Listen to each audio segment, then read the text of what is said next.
My question is just around the next couple of weeks and months with Bitcoin. Yes. Do you want to make money from Bitcoin? Get our best guides. We have 5 guides for you. See link on description. Download is 100% free. Click now.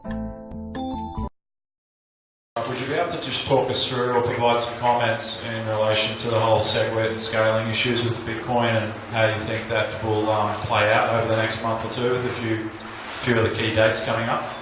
Well, I wasn't prepared for that question. I didn't think anybody was going to ask me that tonight. Or bring a UASF hat. Okay, so first let me get a quick feel for the audience. How many people have heard of forks or SegWit in this audience?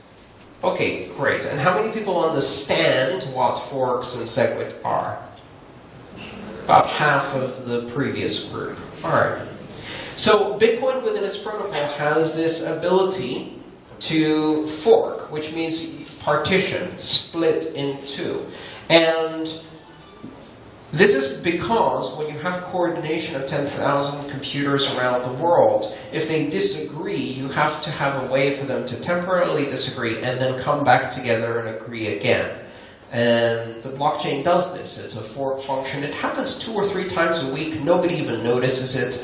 And the reason it happens is in order to keep all of these systems synchronized. So if one side of the network maybe goes out of sync for one block, then by the next block they reconverge.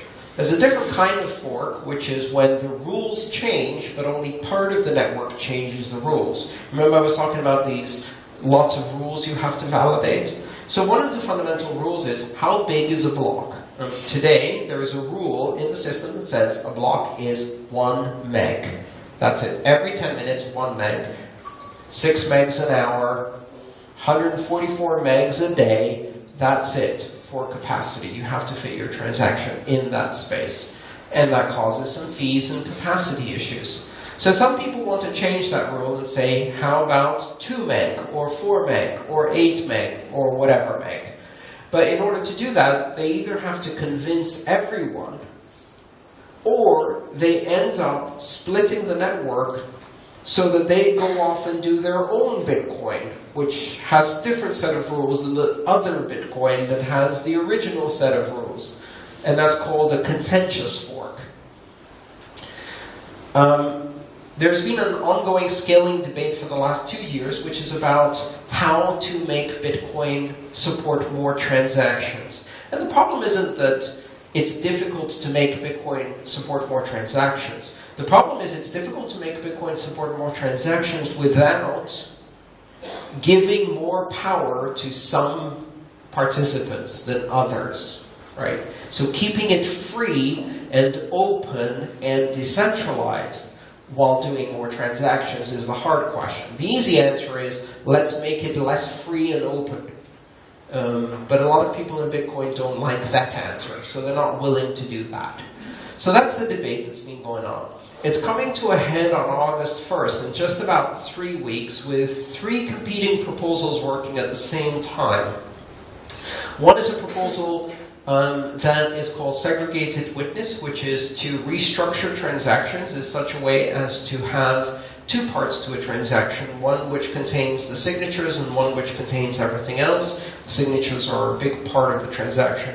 This reorganization also increases the space by about 1.7, so you get about almost twice the amount of space to do transactions.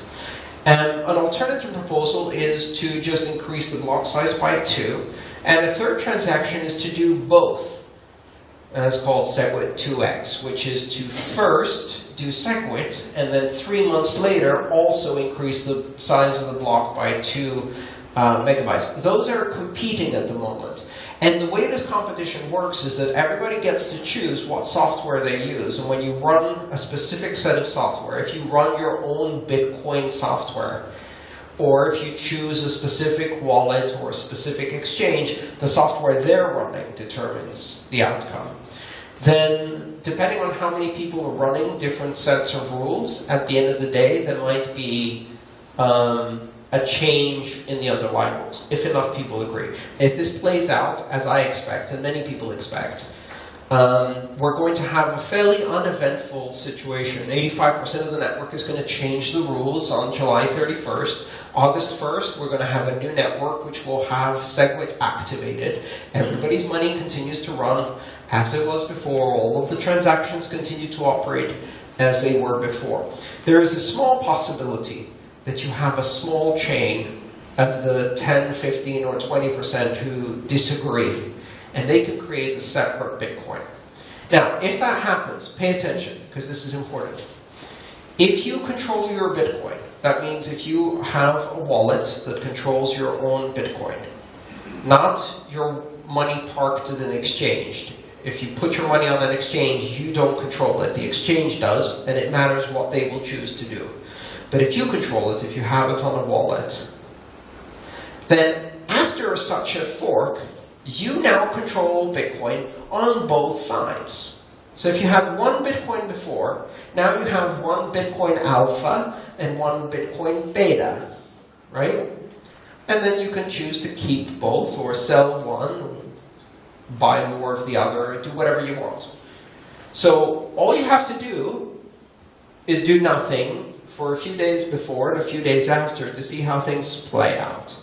But you must control your own Bitcoin. If you do not control your own Bitcoin, if you put your Bitcoin on an exchange, you are violating the most important rule of Bitcoin. Bitcoin is about individual participants controlling their own systems, not trusting somebody else with their money. We already have a system of institutions where you can trust someone else with your own money. It's called banking.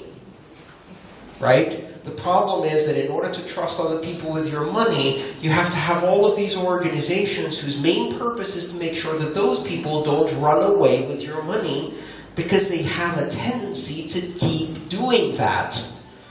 Pretty much any time in humanity someone has been trusted with other people's money, very quickly after that they've ran away with the money.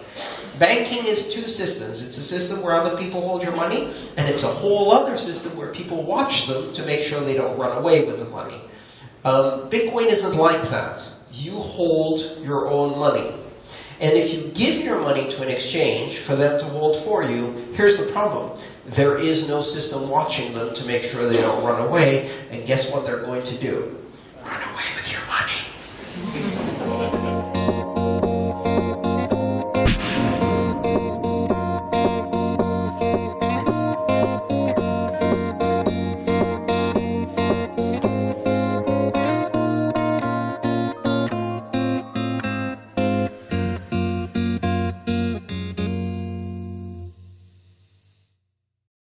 Do you want to make money from Bitcoin? Get our best guides. We have 5 guides for you. See link on description. Download is 100% free. Click now.